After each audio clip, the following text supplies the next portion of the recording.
Hey, I wanted to add my voice to the conversation about autistic burnout because I think the more that we talk about it, the more perspectives we get, the more people can truly understand what autism is. And together we can figure out ways to reduce the rise of people in my community going through autistic burnout. So, what I'm experiencing now is, you can even tell with me trying to talk to this camera, stringing together sentences feels near impossible. Before I hit burnout, I could talk, I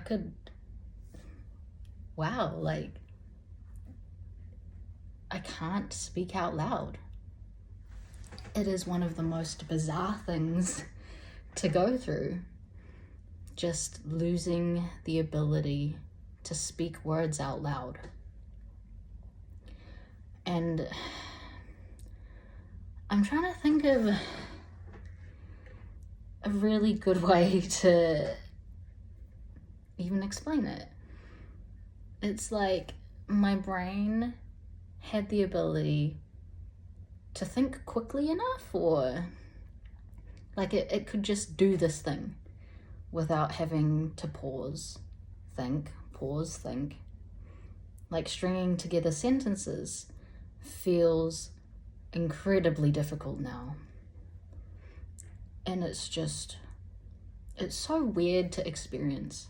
And it's even harder to explain to other people, because how can you even explain to someone that now you just can't talk out loud? Like, my brain is just slowed all the way down to the state where it is struggling to do basic things. And these days it feels like I swing between being able to have like clarity of mind, clarity of thought, being able to, talk to people, communicate, do things I can usually do. And then on the other hand, I can't do anything. I can't move. I will lie there and be starving. My stomach will be sore.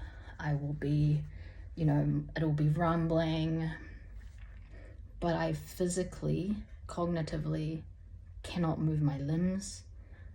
The thought of getting up from the couch to heat food up feels mammoth. It feels like something I can't do. And this is very strange for a woman who can, farmers carry 20 kilograms in each hand and walk.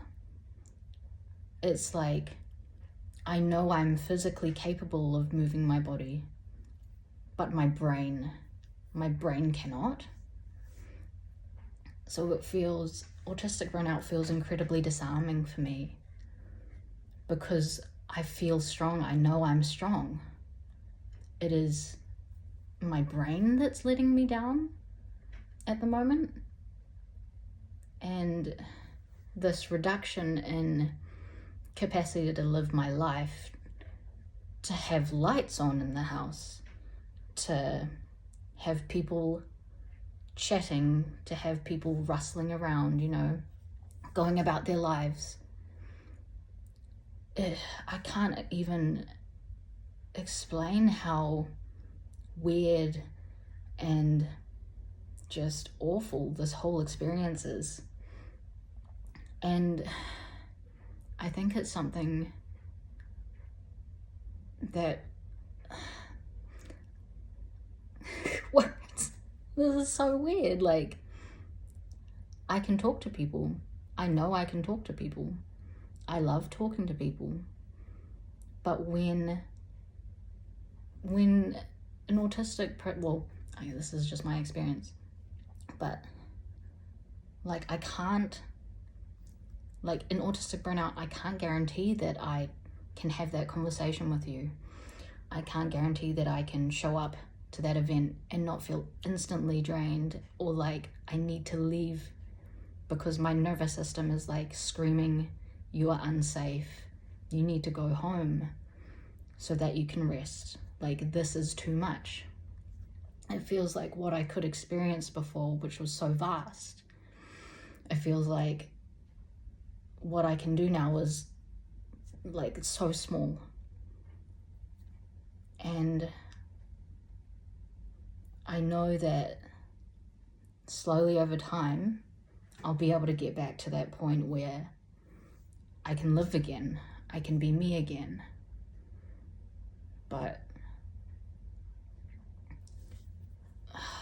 just pushing for such a long duration of time, you know, trying to make everyone else around me happy, trying to work really hard, trying to, you know, keep up masking at work, just trying to keep up, like trying to live my life to a neurotypical standard. It's just not feasible.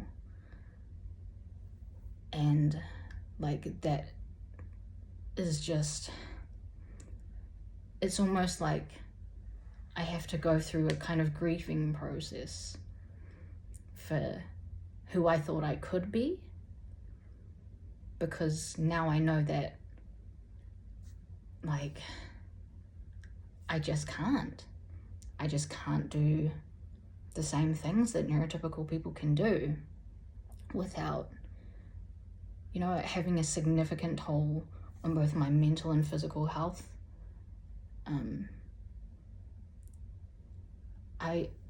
The reason I speak so vulnerably, so openly about this is because so many women specifically are not getting the support they need because we are slipping through the cracks. People don't really know what autism is. I think that the more that we speak openly about these things, the more education, the more perspectives, the more we know. Like, our young women don't need to end up in psychiatric facilities. Like, if we were diagnosed earlier, maybe we could not be, you know, we wouldn't need to have so much trauma or be misdiagnosed with, you know, bipolar and, you know, anxiety, depression, all the things that come before an autism diagnosis. I just think I wish I didn't have to reach burnout to seek help. And no one, I don't think anyone should go through what I and many people are going through right now. It is just, it's a debilitating experience. And, you know, I know things will get better for me because I'm lucky. I'm one of the lucky ones. I have money to even, you know, diagnosis in New Zealand is so expensive. It cost me like a few $1,000s.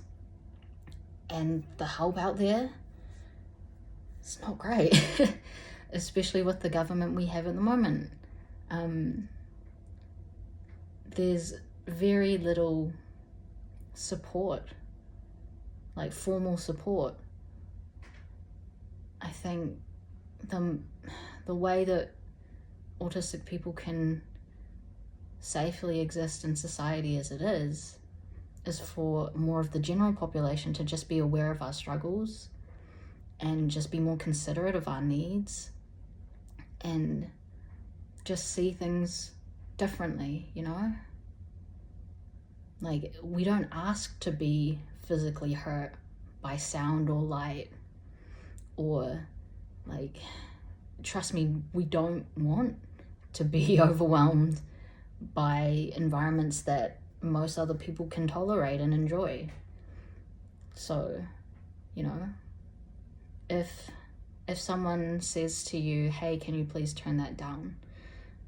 It's too loud for me. Maybe just stop and think and, you know, if it's not physically harming you, consider meeting the needs of someone else. And just advocate for people who struggle to to speak up for themselves, you know? It's a really long video, so I'll call it there. I want to do more. I want to speak up about this more and kind of document my burnout recovery. So I guess this is like a first video in a series of rambling, trying to just show people what's happening to me, I guess.